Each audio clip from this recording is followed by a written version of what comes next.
dripping ngathi ngiphume empompini kanjengamanje kumanzi. Yo, what's up, Internet? Welcome to this week's episode of the No Limit podcast. Here with another one. Sotrane. What's up, Sally? Hey man, what's up, Sam? I'm good, man. Thank you for your time. Yeah, no, thank you for Also, congrats. I just found out you got nominated for Freshman of the SA Hip Hop Awards. Oh wow, that's great, So yeah, you were not aware? Nah, I wasn't aware. Yeah, it was yesterday, and like I was on their Twitter page. Oh yeah? Yeah, it's there. I think it's you're up against Nomusli, Big Zulu, I think someone else, I forgot who it is. Oh, okay. Yeah, it's like 4 of you in there. Yeah. So you're claiming this one? I really do feel like I had one of the greatest pieces of work of hip hop from last year. Yeah. That's all I can say. But as far as awards go, you know, they don't really. If I win, it doesn't really mean I have the best album or I'm the best freshman or I had the biggest impact. Yeah. You know what I mean? Yeah. It's just the turnouts and the politics, how things are gonna turn out. So you don't fuck with awards? Yeah. I don't value them. I don't value things like money or awards or possessions or tangible achievements, because I just value getting them and the passion that I have for them. Yeah, I find that surprising, especially as a guy from Soweto. Exactly. You know, coming from that background, you think you want, you know, part of rapping is not just because it's a passion, but also just the money that comes with it. And winning awards, you definitely have to bump up your booking fee. For sure. Yeah, so if you win, it comes okay. to that. Let me rephrase it. At Saha, SA Hip Hop Awards, I really appreciate y'all helping me in my little business and my little dream as a kid from Soweto that's trying to make the most that he can with the amount of time I have. And hey man, it's God's grace. So thank y'all for nominating me. I know that y'all nominating me already does some kind of difference to my booking fee or to my value as an artist, so how people perceive me. So thank you very much for the nomination. I appreciate it so much. I mean, this could even lead to, I think, next year you being up for the Summer Awards. Oh yeah? For like best newcomer or best rap, because I really enjoy dancing. Oh, thank you very much. Thank you. Yeah, the shit is it's incredible. But it's going on a year now. Yeah, around this time. I dropped there 27th of. It's either the 27th or the 17th of November 2017. Yeah. So how has it been for this year? Do you think it's the best hip hop, especially in South Africa, album so far? Like between when you released it to now, considering everyone else that's released, would you rate it as the best? Yeah. Let me think about this. When I wake up in the morning, every time I wake up in the morning, I dress myself up and I dress myself up so much. Good thing was good slowly, but I look at myself as somebody that's great, so that I can believe that I'm great. And then when I go into writing a song, when I go into the booth, I go there very humbly, but then I'm there with the intention of becoming great. I'm gonna feel like that. So my opinion doesn't matter on Uguti Ubani or who had the best album. I definitely feel like I had the most unique and controversial, but I said more with my album than any other hip hop artist did with the album. For South Africa, for the youth, for humankind. I really do believe I said more. There's a lot that you can take from that album that other hip hop albums that came out that don't have. No, I get you. I really fuck with it. It's a great album. I think you definitely stand a chance for best album in this songs. Oh, for real? Yeah, for real. I think you stand a chance there. Ah man. And come on, it's a great album. Plus the visuals you've been dropping as well. They up there. Oh yeah? Yeah, I saw the new one for yeah, we got D.R.U.G.S. We got drip out. It's a cool video. Yeah. How did you get into rap? How I got into rap? It's a long story. You don't need the whole story. Yeah, let's hear it. You have time. Shit, man. I'm born to Camille Nozola Music. Camille Nozola, Chani, now Camille Nozola Music, she's married. Grew up in my grandmother's 4-room house. It was me, my brother, my little sister, and her. My mother then moved, and I'm so happy that she's in a happy marriage with somebody that she loves, and she moved with my sister. Yeah? Okay. So we gave me Louis, who's my brother. We stayed at Snawan. Now this is very important. Sure. Snawan is a very impoverished community, which is drug infested, and there's a lot that's going on in Snawan that it's going on so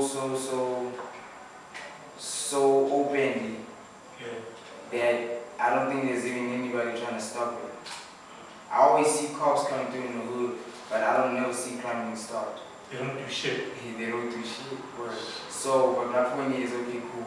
I was raised in Snawan, that's my neighborhood. That's why I am the way that I am. But I was raised with my grandmother and my mother. My grandmother and my mother, they had a large music collection. They had all the cassettes. My grandmother used to have a lot of cassettes. My mother used to have a lot of CDs. We was broke, we didn't have much money. You know what I mean? We often tried her very best to make sure she takes me and my brother to a good school, the best school that she could possibly take us to. Sure. You know what I mean? And the point I'm trying to say is, we didn't have no toys, so we played with the music. I played with the music. The one she was collecting. Cassettes and CDs. And we had so much cassettes and CDs and old vinyls and old broken radios and stuff like that I always just play with the music. Like that's all I would do. Like kids would always play outside or whatever, or I was playing in Amanzi or Guy Fox and stuff like that. I just be playing the CDs, like listening to music all the time, constantly. Yeah, so they had stuff like Brenda Fassi, they had stuff like Nina Simone. They had one of my favorite songs growing up. I'm a musician. Then I'm a rapper. But I am a trapper as a human being. That means I come from the hood and my belief is all personal. It comes from struggle, it comes from death. You know what I mean? Sure. So anyway, my point is this. One of my favorite records when I was growing up was Diggy Diggy, Diggy Diggy, Diggy Diggy, Ding, Boom, Ding Ding, Ding, Ding, Ding, Ding, Ding. Hey, what's your name now? Stuff like that. That's what I grew up on. So me growing up on music like that, growing up to Brenda Fassi, growing up to idolizing Michael Jackson, I only see this now, but it really made me have the ability to do what I do today. Because I don't think there's any style of music that's happened that I never got to hear or that I never got obsessed about. And then at a certain stage it graduated to hip hop. So the point when it comes down to Saudi and the music and how it started, and this is where it gets interesting. The next door neighbor, we in the hood, is Ukokwami, she's old but she still works. Mama Mia Severza. So Salam and Louis at the crib is my brother. So our next door neighbor is 2 other kids, but they're older. One of them had an MP3 player. You know when they first, I'm MP3 mom, they had an MP3 player, had Tupac on it, whole lot of bitch, motherfucker, kill. You know what I mean? And I'm just a kid, and I'm just so infatuated by this hip hop thing. And then the other one who was a girl, she was the one who used to like babysit us, smoke on my youth. So when that would happen, we'd watch Yo TV, and then she would write down my lyrics, Wonke Waga Avril Lavigne. She'd write them all down to a T. and then give me the sheet and tell me to rewrite these lyrics. And yeah, do this, play with this. But that's when this whole thing actually started, because by then I had already written something, even though it wasn't mine. Yeah. I had already knew if I write a song, it looks like this on a page. That's how you learn. Exactly. That's how I learned to write. And I had no choice, so I'd always be working on writing something and expressing myself. Yeah, no, I get you. Yeah. So, how does Ambitious come across you and then decide? How did that happen? Timbeni MC the Hustler is my brother. He's like my twin brother. We met at our big brother Ruff at D.R.U.G.S Studios, which belong to Ruff and Swati King Kong. Yeah. So MC the Hustler, my brother, Stava, we met at the studio, and then became a very close friend of mine, and that's my big brother now. Yeah. So hosting Wamutwilo, who's the owner of the business, ended up signing me MT because they had a hit record. So how we make music as ATM is when we're in the studio and somebody's making a song, I sing on my yaki. It's not like here to song. You understand what I'm saying? Yeah, gotcha. Of course, you can speak on how you feel, talk your shit, get it off your chest and whatever. But we all critique and add something to it. I have a moment actually that's quite glorious. I can add.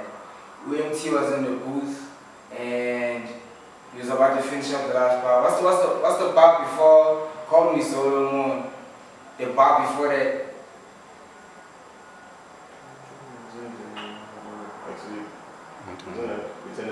Anyway, the point is this. He's in the booth, Ralph is recording, I'm on the couch. Yeah. So Solomon rhymes. So MT gets out the booth and he's like, hey man, what did Solomon do? Then I said, man, he had hella hoes, man. Then he went in the booth and said, got hella bitches, call me Solomon. Ah. So when we make music, it's a collaborative effort. Yeah, everybody's involved in it. Everybody's involved in it. When I made the 325 IS or 325 spin intro to my album, thank you very much, I appreciate that. When I first made it, check this out, you know? Yeah. I came in the booth, Yemi, no Raf, no style. I came in there, got some fun life story, oh, this is me, whatever. The lamest, I can't even explain how lame that was, bro. But it was so lame, dog, like, Nishai fall until they decided, alright, cool, this is what you should say. So that song that you see like that and you believe this is such an amazing song, yeah, and this kid is so brilliant because he thought of that, or that's how he thinks. Yeah. It coming out like that is because of the efforts of everyone in the studio at the time. It's the efforts of Wabo, it seems, everybody. So, speaking of ATM, is it separate from Ambitious? It's just you guys and then Ambitious signed you guys as individuals, or it was a thing of we'll take all of ATM? I can't disclose what's going on with the deal between Ambitious and ATM. Okay. But Java, Saudi, and MT the Hustler, who are ATM gang members and African trap musicians, are signed under Ambitious Entertainment. Okay. Yeah. We got our own artists. The name for the album? Yes, sir. And you received some backlash for it. D.R.U.G.S Inc. Yeah. What's up with that? Ah, man, I feel like sometimes I look at stuff and I realize that I'm really, oh my gosh, like sometimes I look at stuff and be like, oh man, that sounds really crazy, don't I? Yeah. When I see myself talking stuff, even on the documentary, we dropped the documentary, the part 1, 2, breaking down the album, D.R.U.G.S Inc. Yeah. We dropped that, and then I was watching it and I was looking at it, and the first words I said was so funny. And then when I die, I'm gonna rest. Yeah, I actually wanted to talk to you about that. Yeah. It is, I think, like, that's an oxymoron because you're saying you were born to die, Yeah. then you leave. Then I will leave. Check this out though. So I'm looking at it and I'm looking like, oh my God, these people think I'm a crazy man. But I actually mean that, and it's because of the things I've been through. And I am a spiritual person. Okay. And my life has always been hardships and struggle and depression and suffering and abuse and me having to break my back to make sure I get what I gotta get. You understand what I'm saying? And no matter how much I achieve, no matter how great I do, no matter how much I push the envelope, no matter how much I do, I still suffer. Yeah. So I feel like my existence is for the sake of others. It is for the sake of others. It's definitely going to be for the sake of kids who are growing up in ghettos anywhere. Yeah. Speaking of suffering, especially with the rumors around WHP, you had previously spoken about how he suffered from depression and all that Yes, stuff. sir. It seems to be like a prevalent thing. Your stablemate, Gigi as well. She's been going through some stuff. She's constantly tweeting about that, like going to therapy and all that. Is it something that you are in a mind frame to be aware of? Like, does the life get so difficult for you that you need professional help? Look, man, this gets crazy. I don't think that mental health comes from you being broke and then becoming a very successful artist at some point and it becomes too much for you. Yeah. Of course, you will get overwhelmed when that happens to you as a person. For sure. For sure. Yeah. But we gotta understand that like mental health is a real thing. It's a real disease. Yeah. Some give a symbol, man, and I got backlash on Twitter when I said what I said. Yeah. Because I was very mad.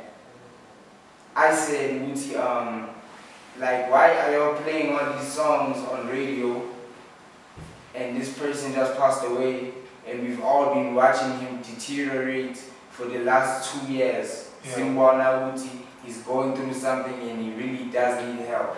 So besides the stigma that a person that's going through something that we have as black people, besides that stigma, we can all see Muti, this person is going through so much. And now that he's passed away, we believe that he's such a great legend that we should overlook this mental illness that we ridiculed when it happened. Yeah. Do you understand what I'm saying? No, I get you, but it's too sad because also with Java, he came out like 2 years ago and he spoke about that. No one, the way I saw it, people were not dismissive of it. They were just surprised that someone as successful as him was suffering from that. Because it's the stigma of because you're successful, you can't be depressed or you can't be suffering from any like mental issues. You know, that's how I saw it. Okay, that's how you saw it. Yeah. How I saw it was, okay, cool, he finally got help, and I'm also trying to find out if I got any kind of mental illness. Yeah. Because now the thing about mental illness is there are a variety of different illnesses. Sure. So I'd go to a doctor and he'd be like, no, you just depressed off with your antidepressants. And I'm bipolar.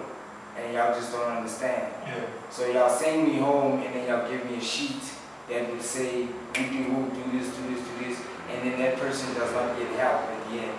So people gotta really focus on this mental health thing. And my thing with Uchawa Man was Muti, he came out and he was cool, but we all saw he was deteriorating this whole time. Yeah. Do you understand what I'm saying? And I feel like it's so disrespectful that you were watching this and you saw it for these 2 years, and now you're playing songs on radio talking about how great he is. And now he's gone, so you can't smell the roses. It's fucked up because usually it happens happens with everyone. They don't play your music at a certain point, or like they play one song every once in a while. If you play, and then when you die, it's like just they play all your songs. songs. Hold up, check this out, bro. Now, if you play my song because I'm dead, That's not even for me. That's for your views. Because I'm there. It's a headline, not for your enjoyment. It's a headline that this person is there. It's a headline. Yeah. It matters. It's trending right now. Everyone wants to know about this right now. So we're gonna talk about this and we're gonna play these songs. Not because we're trying to honor this person, but this is something people are talking about right now. It's going on right now. So we gotta equalize on this and play all these songs and talk about it. I hear that, but it can also just be a way to celebrate the person. Like it's a walk down memory lane to say 2 years ago he gave us this song, or 5 years ago he gave us this song. It's just going down memory lane. But I get your point. At the same time, on the other side, it's just going down memory lane to say this is the type of music he gave us. For sure, and I respect and appreciate the type of music he gave us. Yeah. And now, I didn't break down the type of music. Yeah, you can do break it down. I was actually going to go into something else about the D.R.U.G. Yeah, we'll speak about that quite often. D.R.U.G.S Inc. D.R.U.G.S Inc. What's behind the name? There's a show, show called D.R.U.G.S Inc. Please don't sue me. Just a little kid that makes art. There's a show called D.R.U.G.S Inc. Yeah. So on the show, on an episode of the show, what they would do is it would be they name drugs in Brazil. Okay. And then they'd be going through the drug epidemic and the main drug that's killing people there. Whatever it is, I don't know what drug it is. Yeah. Nyaupe, you know what I mean? Okay. D.R.U.G.S Inc. So it's Nyaupe. Oh. Then they profile that, they profile the retail industry, Okay. they profile the destruction, they profile the consumption of the drug, and every aspect, how it affects the economy. Okay. So it's called D.R.U.G.S Inc. It's a show. Okay. So I was like, man, I'm a rock star. I didn't did so much and I live in a certain kind of way. I should have my own D.R.U.G.S Inc. episode, man. Yeah. That's really how I felt. But then I always knew, and when I say that, I don't mean no offense, and I'm not glorifying taking drugs or any substance for that matter. Yeah. But I just like telling the truth about things, you know. I just really like telling the truth about things, and fortunately, God gave me the heart to be able to tell the truth about certain things. Yeah. So the acronym didn't come about because I was trying to protect my evil plan of calling my album D.R.U.G.S Inc. as a rock star. Yeah. The acronym came about because of what I was trying to title my album.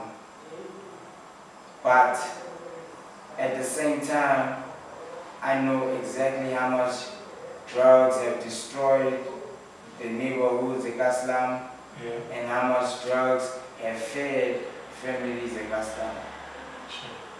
So, the devil's revenge upon God's servants is not crime, it's Soweto. So the devil's revenge upon God's child. I was born in 1995 on the 10th of October. I was innocent. I didn't ask nobody to be born. Born to a very wonderful mother. Born to a very not wonderful place called Snawana. You dig what I'm saying? Growing up there. Rainbow Nation. That's all I hear. Rainbow Nation. Rainbow Nation. Rainbow Nation. Rainbow Nation. Rainbow Nation. How come every time I see white people, I can't even speak to them? How come we got all these things going on in our hoods, and these are big industries, and there's not one person that came from the hood that said, hey, guess what? I got $1 billion. I'm going to fund all the drugs. Let's call the cartels. And we bring in all the drugs and then we start selling it here in Soweto. Do you understand what I'm trying to say? Gotcha. So I break it down to even a song called The Africa on the album, which is about that. Africa, whites, they put white in Africa. So I was born into a place that's self-destructive. So what I was saying with the album cover and with the statements and what I've learned and how I feel my philosophy that the devil's revenge upon God's servants is not crime, it's so is I'm proud of my orange, white, and blue. You're not gonna make me feel bad. You're not gonna make me. You're not gonna have any kind of power over me about that or about my identity or about how you changed my identity and shifted me away from Izindo that my family has been practicing for years. Yeah. You understand what I'm saying? Taking what you say into consideration. Yeah. And then looking at like the image that you built. I see a lot of photos, a lot of videos where you're holding a stack of cups. Double cups. Yeah. And that comes with this notion or idea that it's purple syrup because that's what's popular with the rappers in the US. Yeah. And it's a serious drug. And you say you're not, in your music, you're not trying to promote drugs, but then there's that image of you carrying that. And it might not be purple syrup in your cups, for all I know. Yeah. But the image that comes with you carrying those cups around, it's the idea that it is actually purple syrup. So you say you're not promoting drugs, but you could possibly be taking purple syrup. I could be wrong about this. Alright, check this out. I hear you very well, so. Yeah. Glorifying drugs is saying something on a song to make it sound cool for somebody to go and do it. Yeah. Taking drugs is a whole nother thing. So the two should correlate. Right. I mean, a lot of things don't correlate. We can't disengage you from your music. Yeah. In the same way that, so your image is your music, right? So what you say in your music should also correlate with the pictures you put up on Instagram or in your music videos. Yeah. So if that image is one of just a young kid drinking whatever in their car, and then in your music you say you don't do that, the two don't go together. It's like what message are you trying to portray to? The message I'm trying to portray to you is that people like me exist. My big homie Benezum Kai a few weeks ago. Yeah. My big homie came from prison. Yeah? I love him to death. I love him. So he just came from prison. Yeah? Sure. So he's been telling me all my life, don't do this. Don't do that to yourself. Yeah. Don't go down that road. And he was telling me that because he knows that it's going to be bad for me. Yeah. You understand what I'm saying? For sure. But Uguti Ningahlonipheki, Uguti Nhlonipheke, I must present myself in a certain kind of way. Yeah. But like I always say, if you're looking for the truth, and if you're looking for game, and you're looking for honesty, listen to the lyrics of the music. Saudi is in the business of music. Sure. No, I hear you. You hear what I'm saying? I hear what you say. So, to me, it seems more of a do what I say, not what I do. Definitely. Definitely easy. Do what I say, not what I do. But what I'm trying to say is, people like me exist, and there's many of us, and respect us, and we will conduct ourselves as businessmen, and we exist. We exist, and we're proud of it too. Sure. Coming up on the anniversary for the album, you've been saying you want to drop a mixtape. When does that come? What does it say now? You named it after your road, actually. Yeah, I just dropped a part 1 documentary to breaking down drugs, and it's really like a documentary series breaking down drugs, and then that was the part 1 that dropped. Check that out, that's amazing. Shot by Blanche. Shout out to Paul, aka Forbidden Thought. You know what I mean? And the Drip music video just came out, which is my second single off my album D.R.U.G.S Inc. Yeah. Yeah. I'll tell you what's when is that coming out?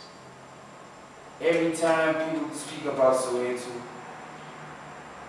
nehorman lamu mai, nehorman lamu zola, nehorman lamu rekon upatin no pro.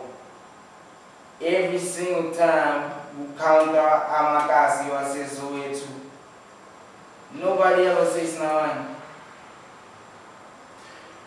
So I titled the album is Nawan, and it's gonna drop as a surprise. Okay. The thing is, I'm trying to think if I know where it is, but I really don't. I mean, D.R.U.G.S grew up in Dobsonville, like in Brownfish. With D.R.U.G.S. Yeah. Oh, wow, that's interesting. I have a lot of friends in D.R.U.G.S. Man, okay, let me put it to you like this. Now, yeah. I'm a young man and I'm growing up. Now, I've been through some kind of experiences that make me unable to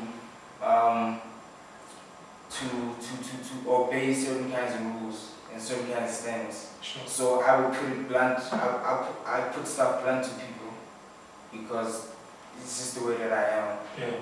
So what I'm gonna do with my talent that God gave me and the opportunity that I have and the potential that I have is I'm gonna run it all the way up to the top.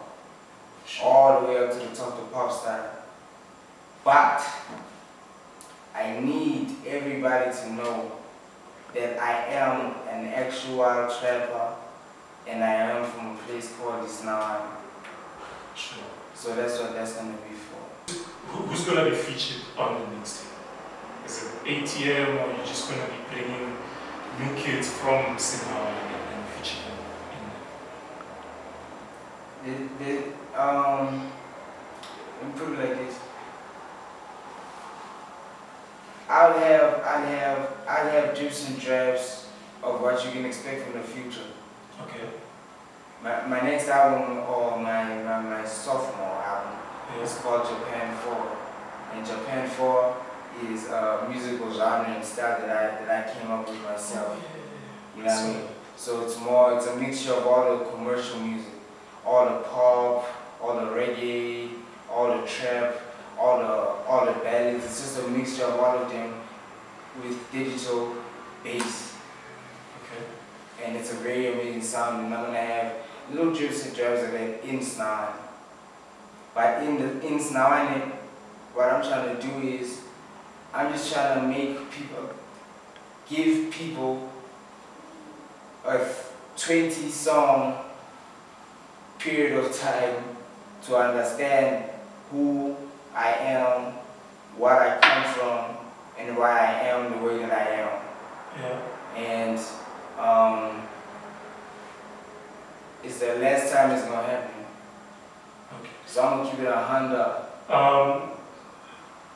Is it just you on the entire mixtape? Or obviously ATM is going to be there? Like it's Java, NT, as usual, standard procedure.